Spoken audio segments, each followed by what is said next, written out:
Do you ever feel as if something in the economy is shifting beneath your feet? As if the world keeps insisting that everything is stable, while your own life quietly suggests otherwise? Governments reassure the public. News headlines emphasize stable growth and rising exports. Experts project a modest 1 or 2% increase in GDP, and on paper the situation appears calm. But in your daily life, the signs feel very different. A grocery cart that once felt full now seems lighter. A simple meal out feels noticeably more expensive. Your paycheck stretches less each month, even though nothing about your income has changed.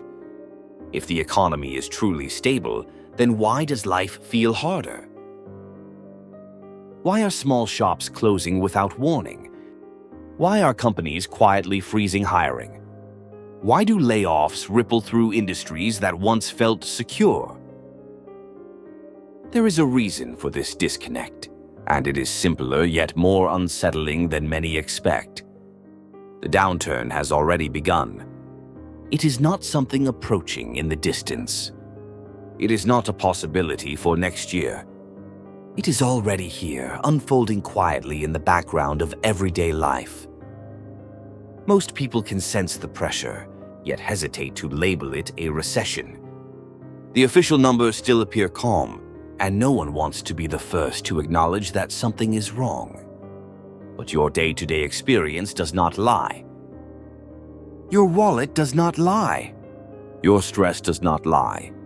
Understanding this moment matters, because denial carries consequences, while early preparation can alter the course of your future. Poverty does not arrive dramatically.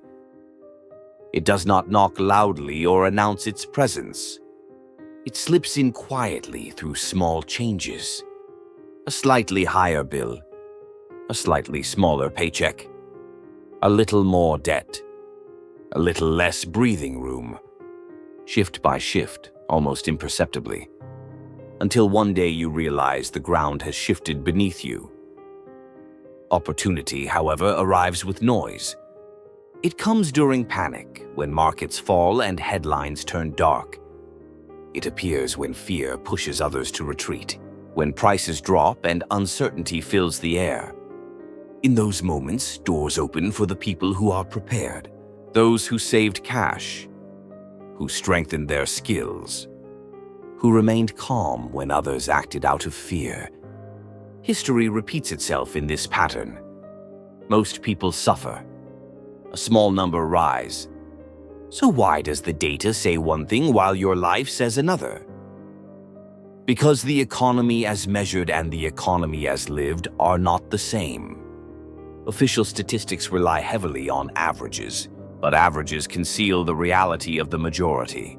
If the top 10% thrive, the average can appear strong, even if most households are struggling. Political incentives deepen the gap. Governments cannot simply declare a recession. Such an announcement would cause consumers to stop spending, businesses to halt investment, and fear to reinforce itself. So softer language becomes the norm. Slowdown, adjustment, soft landing. Phrases designed to calm rather than alarm. But your daily life reveals the truth.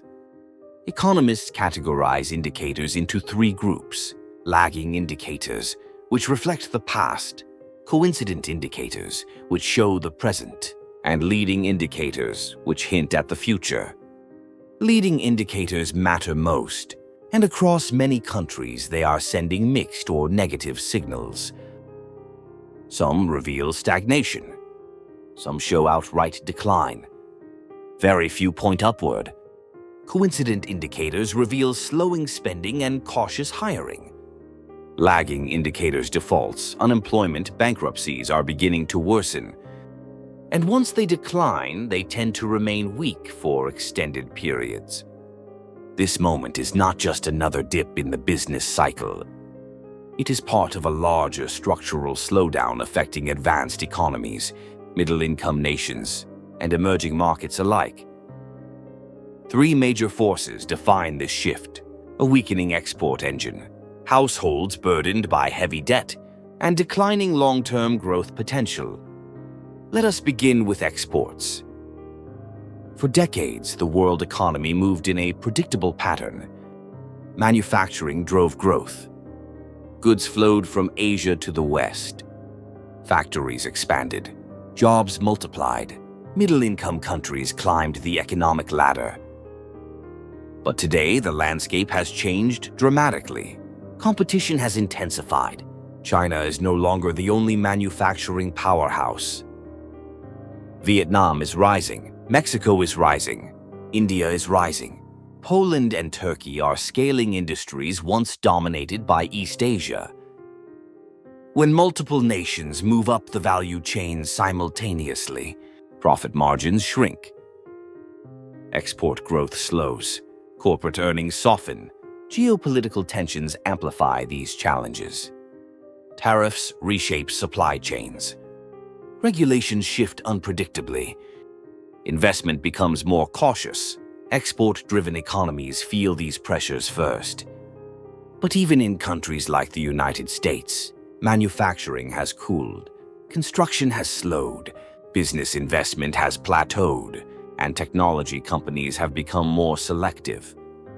The second force is household debt, a quiet crisis unfolding across the globe. In the United States, credit card debt is at an all-time high. Auto loan balances have soared. Delinquencies are rising faster than many anticipated. Student debt continues to burden millions.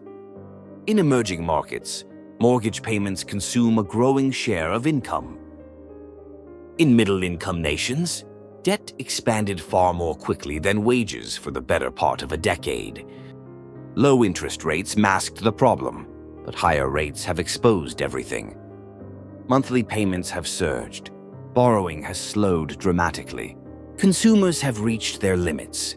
People are not choosing to spend less. They simply cannot afford to spend more. When consumers pull back, businesses feel the impact immediately. Sales decline. Margins shrink. Hiring slows. Investments are postponed or canceled. And then comes the third force, declining potential growth.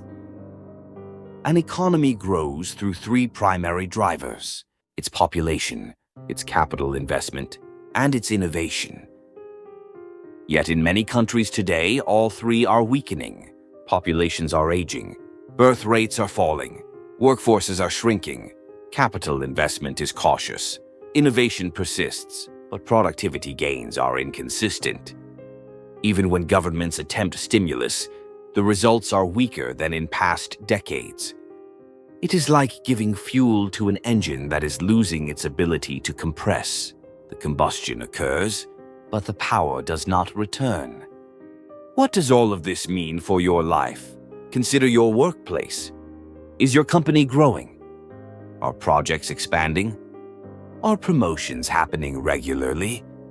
Are bonuses keeping pace with inflation? For many people, the answer is no. Companies are cautious. Hiring slows. Career progression stalls. Layoffs ripple across sectors previously thought secure. If you lose your job in your 40s or 50s, returning to your previous income can become extraordinarily difficult, a quiet form of downward mobility that is rarely acknowledged but widely felt. Consider small businesses. Costs rise steadily. Customers become more cautious. Competition increases. Margins vanish. Many business owners work harder than ever, yet bring home less. Consider your assets. Real estate once felt invincible, a reliable path to long-term wealth. But in many regions, demand is weakening. Mortgage burdens are rising. The younger generation struggles to afford even modest homes. Population trends no longer support continuous price growth. The true danger is not simply falling prices. It is the possibility of a market with fewer and fewer buyers. Stocks offer opportunity, especially in technology and innovation, but broad markets struggle when corporate profits weaken and consumers retreat. Cash feels safe, yet inflation steadily erodes its value. So what can you do?